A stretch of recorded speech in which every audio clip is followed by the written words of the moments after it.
Hello, Internet, and welcome back to Pride and Prejudice by Jane Austen. Go ahead, grab your tea, your water, your hot cocoa, whatever it is you want to drink, and we will dive on in. Mm, forgive me, that was a bad cough. But, hold on.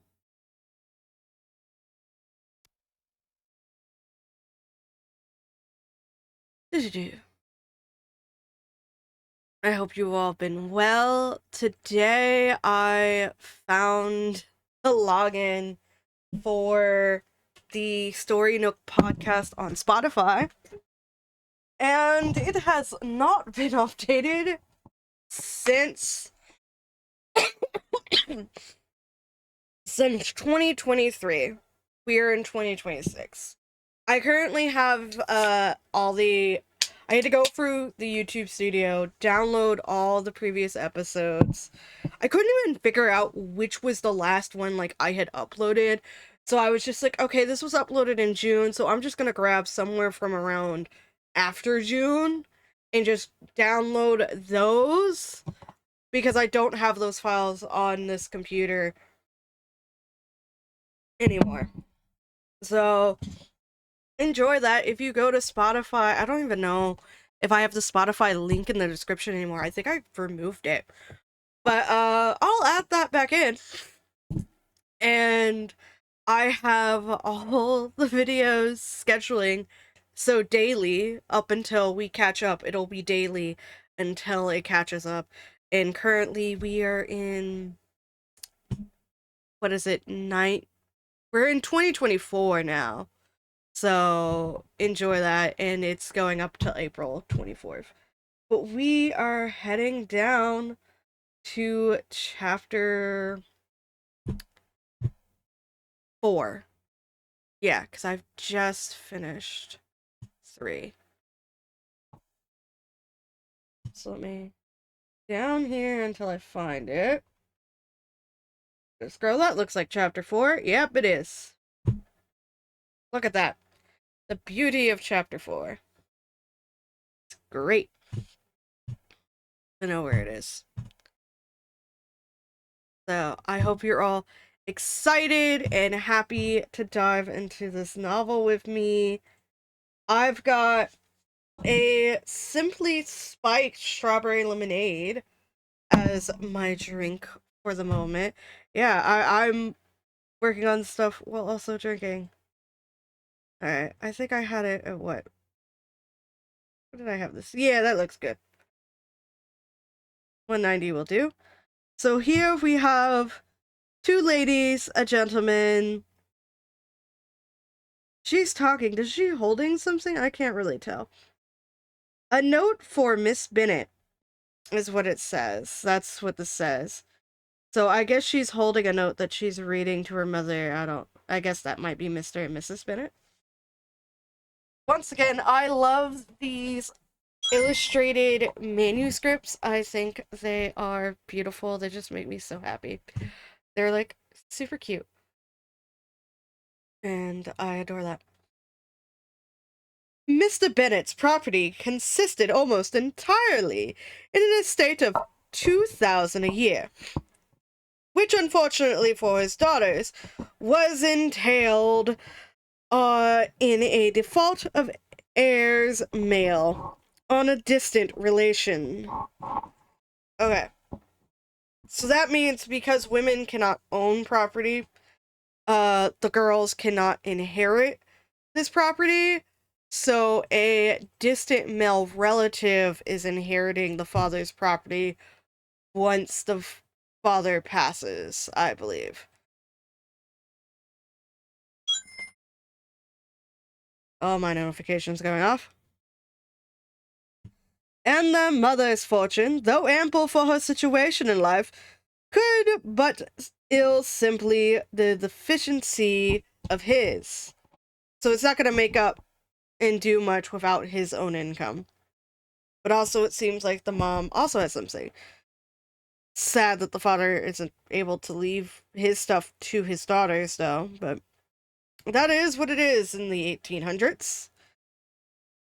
Her father had been an attorney in Meryton and had left her £4,000.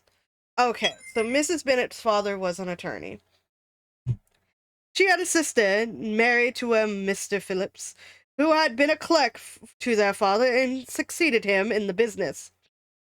And a brother settled in London in a respectable line of trade. That is good, that is good.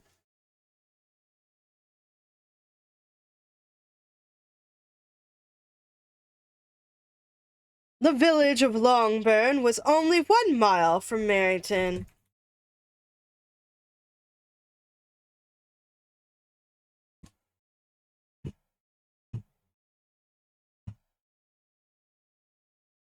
A most convenient distance for the young ladies who were usually tempted thither 3 or 4 times a week to pay their duty to their aunt and to a milliner's shop just over the way. I'm not sure what a milliner is. Probably I'll figure it out or I'll Google it later. We'll have to see what context I am given. The 2 youngest of the family, Catherine and Lydia, were practically frequent in these attentions. Their minds were more vacant than their sisters', and when nothing better offered, a walk to Meryton was necessary to amuse their morning hours and furnish conversation for the evening. So, because the girls are young, they want to go places, so they're constantly going to this town to visit their aunt. And why is it that when I go to read, I am suddenly so bloody congested? Hold on. I'm gonna go blow my nose real quick, and I shall return. Going to pause this. Alrighty, I'm back. I blew my nose, I put some Vicks on, I let it sit, so that I can breathe a whole lot easier. Where were we? Okay, the 2 youngest, Lydia and Catherine, they constantly walk to Meryton to go see their aunt and all this and that. Because they're young and they need things to do, and children don't like staying still. Especially teenagers. And, however bad of news the country in general might be, they always contrive to learn some from their aunt. At present, indeed, they were well supplied both with news and happiness by the recent arrival of a militia regiment in the neighborhood. It was to remain the whole winter, and Meryton was the headquarters. Their visits to Mrs. Phillips were now productive of the most interesting intelligence. Every day added something to their knowledge of the officers' names and connections. The lodgings were not long a secret, and at length they began to know the officers themselves. Mr. Phillips visited them all, and this opened to his nieces a source of felicity unknown before.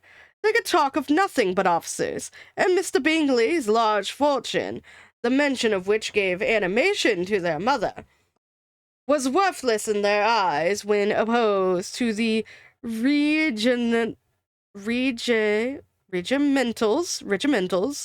of an ensign.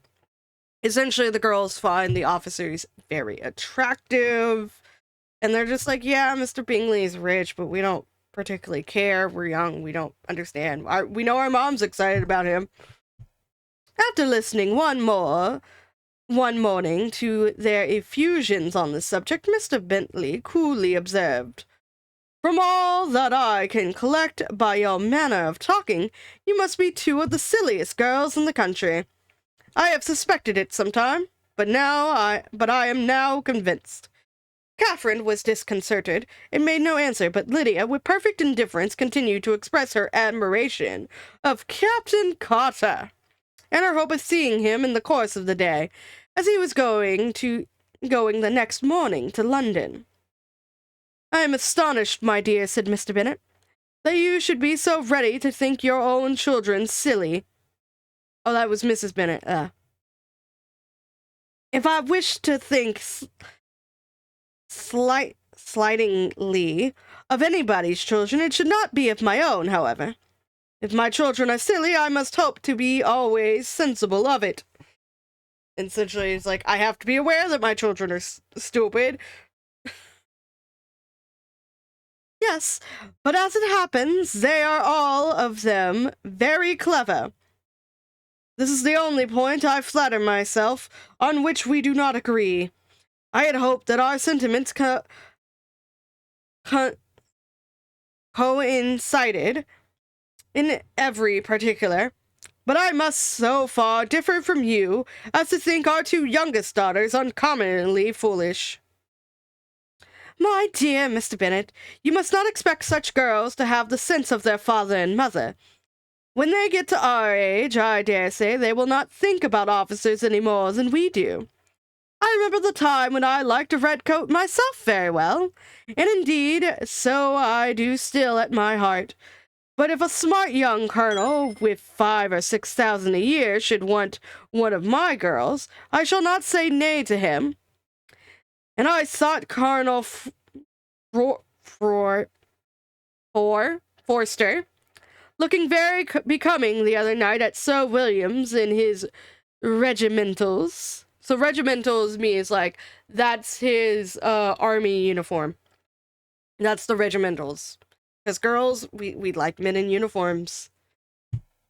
Mama, cried Lydia, my aunt says that Colonel Forster and Captain Carter do not go so often to Mrs. Watson's as they did when they first came. She sees them now very often standing in Clark's library. Mrs. Bennet was prevented replying by the entrance of the footman with a note for Mrs. Bennet. It came from Netherfield, and the servant waited for an answer. Mrs. Bennet's eyes sparkled with pleasure as she was eagerly calling out while her daughters read. Well, Jane, who is it from? Oh, Miss Bennet, not Mrs. Bennet. So Miss Bennet is how they refer to the daughters. Well, Jane, who is it from? What is it about? What does he say? Well, Jane, make haste and tell us. Make haste, my love. It is from Miss Bingley, said Jane, and then read it aloud. My dear friend, if you are not so compassionate as to dine today with Louisa and me, we shall be in danger of hating each other for the rest of our lives. For a whole day's tete-a-tete between two women can never end without a quarrel. Come as soon as you can on the receipt of this. My brother and the gentlemen are to dine with the officers. Yours ever, Caroline Bingley. With the officers, cried Lydia. I wonder my aunt did not tell us of that. Dining out, said Mrs. Bennet. That is very unlucky. Can I have the carriage, said Jane. No, my dear, you had better go on horseback, because it seems likely to rain, and then you must stay all night. That would be a good scheme, said Elizabeth, if you were sure that they would not offer to send her home. Oh, but the gentlemen will have Mr. Bingley's chaise to go to Meryton, and the Hursts have no horses of their own, to theirs. I'd much rather go in the coach, but my dear, your father cannot spare the horses. I am sure. They are wanted in the farm, Mr. Bennet, are they not? So this is Jane being sent on the horse as her mom is sending her on the horse. Because, hey, if it rains, you can't come back by horseback. So you'll have to spend the night, and then you'll be able to see Mr. Bingley when he comes home. Ha ha ha, sneaky bitch. But also, I'm pretty sure it's a very classic technique they did back then. They are wanted in the farm much oftener than I can get them. But if you have got them today, said Elizabeth, my mother's purpose will be answered. She did at last extort from her father an acknowledgment that the horses were engaged. Jane was therefore obliged to go on horseback, and her mother attended her to the door with many cheerful prognostics of a bad day. Her hopes were answered. Jane had not been gone long before it rained hard. Her sisters were uneasy for her, but her mother was delighted. The rain continued the whole evening without intermission. Jane certainly could not come back. "This was a lucky idea of mine, indeed," said Mrs. Bennet, more than once, as if the credit of making it rain were all her own. Till the next morning, however, she was not aware of all the felicity of her contrivance. Breakfast was scarcely over when a servant from Netherfield brought the following note for Elizabeth. "My dearest Lizzie, I find myself very unwell this morning, which, I suppose, is to be imputed to my getting wet through yesterday. My kind friends will not hear of my returning home till I am better. They insist also on seeing Mr. Jones, on my seeing Mr. Jones. Therefore, do not be alarmed if you should hear of his having been to me, and expecting a sore throat and a headache. There is not much the matter with me. Yours, etc." "Well, my dear," said Mr. Bennet, when Elizabeth had read the note aloud, "if your daughter should have a dangerous fit of illness, if she should die, it would be a comfort to know that it was all in the pursuit of Mr. Bingley, and under your orders." "Oh, I am not at all afraid of her dying. People do not die of a little trifling colds."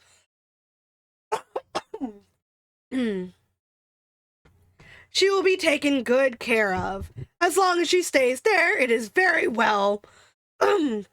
Why is my throat hating me so much today? As long as she stays there, it is all very well. I would go and see her if I could have the carriage." Elizabeth, feeling really anxious, determined to go to her. Though the carriage was not to be had, and as she was no horsewoman, walking was her only alternative. She declared her resolution. "How can you be so silly," cried her mother, "as to think of such a thing, in all this dirt? You will not be fit to be seen when you get there. I shall be very fit to see Jane, which is all I want." "Is this a hint to me, Lizzie," said her father, "to send for the horses? No, indeed. I do not wish to avoid the walk. The distance is nothing. When one has a motive, only 3 miles. I shall be back by dinner." "I admire the activity of your benevolence," observed Mary. "But here every impulse of feeling should be guided by reason, and in my opinion, exertion should always be in proportion to what is required." "We will go as far as Marrington with you," said Catherine and Lydia. Elizabeth accepted their company, and the 3 young ladies set off together. "If we make haste," said Lydia as they walked along, "perhaps we may see something of Captain Carter before he goes." In Marrington they parted. The 2 youngest repaired to the lodgings of one of the officers' wives, and Elizabeth continued her walk alone, crossing field after field at a quick pace, jumping over stiles and springing over puddles with impatient activity, and finding herself at last within view of the house, with weary ankles, dirty stockings, and a face glowing with the warmth of exercise. She was shown into the breakfast parlor, where all but Jane were assembled, and where her appearance created a great deal of surprise. That she should have walked 3 miles so early in the day in such dirty weather, and by herself, was almost incredible to Mrs. Horst and Miss Bingley, and Elizabeth was convinced that they held her in contempt for it. She was received, however, very politely by them, and in their brother's manners there was something better than politeness. There was good humor and kindness. Mr. Darcy said very little, and Mr. Hurst nothing at all. The former was divided between admiration of the brilliancy which exercise had given to her complexion, and doubt as to the occasions justifying her coming so far alone. The latter was thinking only of his breakfast. Her inquiries after her sister were not very favorably answered. Miss Bennet had slept ill, and though up, was very feverish, and not well enough to leave her room. Elizabeth was glad to be taken to her immediately, and Jane, who had only been withheld by the fear of giving alarm or inconvenience from expressing in her note how much she longed for such a visit, was delighted at her entrance. She was not equal, however, to much conversation, and when Miss Bingley left them together, could attempt little besides expression of gratitude for the extraordinary kindness she was treated with. Elizabeth silently attended to her. When breakfast was over, they were joined by the sisters, and Elizabeth began to like them herself when she saw how much affection and solicitude they showed for Jane. The apothecary came, and having examined his patient, said, as might be supposed, that she had caught a violent cold, and they must endeavor to get the better of it. Advise her to return to bed and promise her some draughts. The advice was followed readily, for the feverish symptoms increased and her head ached acutely. Elizabeth did not quit her room for a moment, nor were the other ladies often absent. The gentlemen being out, they had in fact nothing to do elsewhere. When the clock struck 3, Elizabeth felt that she must go, and very unwillingly said so. Miss Bingley offered her the carriage, and she only wanted a little pressing to accept it.